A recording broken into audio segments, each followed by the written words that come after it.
Hello, everyone. My name is John Higgins, currently a captain within the Security Forces Squadron, and I handle command responsibility for the day-to-day operations within the squadron. I'm also the Wing's anti-terrorism officer.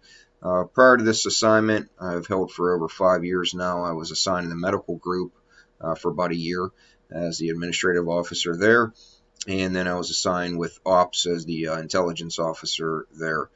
Prior to that, I was enlisted for about 9 years as an intelligence analyst, both within Ops as well. So how have I seen influence of embedded organization culture contribute to ethical problems and tensions? Throughout my career, I've seen this several times surface. Um, so I try to pick a couple examples that I felt best represent this. Let me start off by saying first what was noted in Yolitz's article is that Drennan noted that an organizational culture is how it gets things done. So the group develops ways of handling routine functions, then this becomes learned, and then it becomes habit. And the group then projects these values onto new members as an acceptable way to act. Yolitz also noted in his article that conflict is created when values are not supported by actions. In other words, when leaders talk the talk, but then they fail to walk the walk. So we see that leaders set the tone in the organization for establishing values and culture by really what they pay attention to, and that's kind of the general theme that I wanted to get out. Leaders set the tone by what they pay attention to. So I began that to try to tie in how actions can contribute to ethical problems. In my organization, as I said, I've seen a lot of these over the past years, and a lot of these have been created by the influence of the organization culture.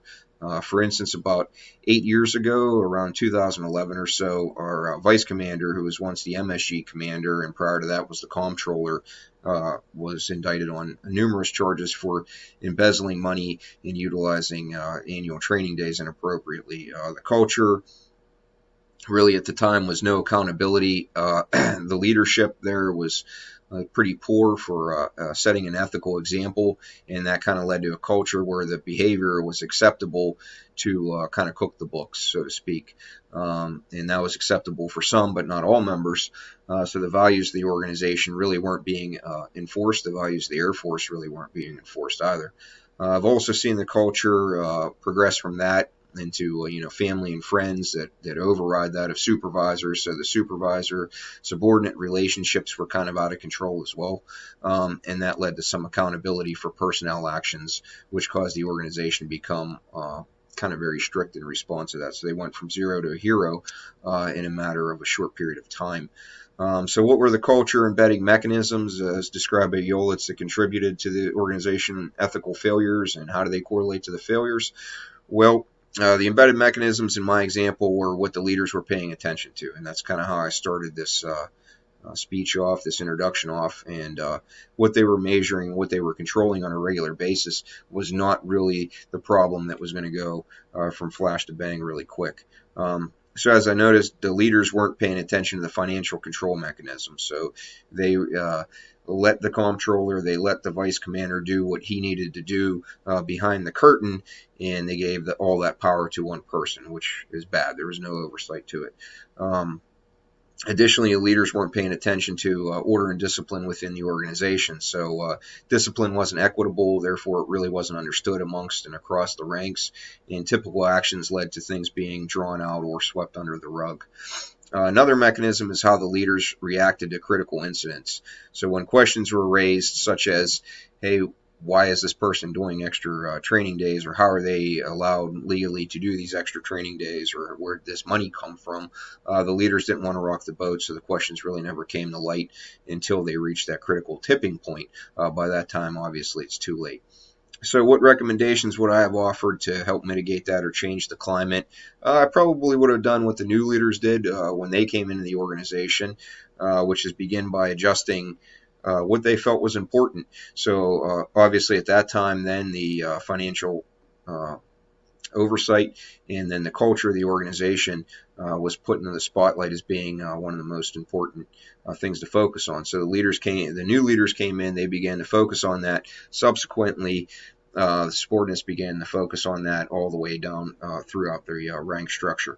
But following the incidents that I mentioned, they quickly brought in audit teams as well. They began to establish a new culture of financial accountability by putting control measures in place, and this included a reorganization of the structure that allowed for multiple touches and multiple layers of oversight all the way up throughout the ranks.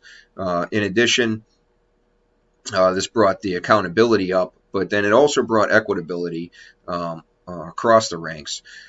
And the members of the organization then kind of began to realize that actions have consequences, and they would thus anticipate the consequences for their actions.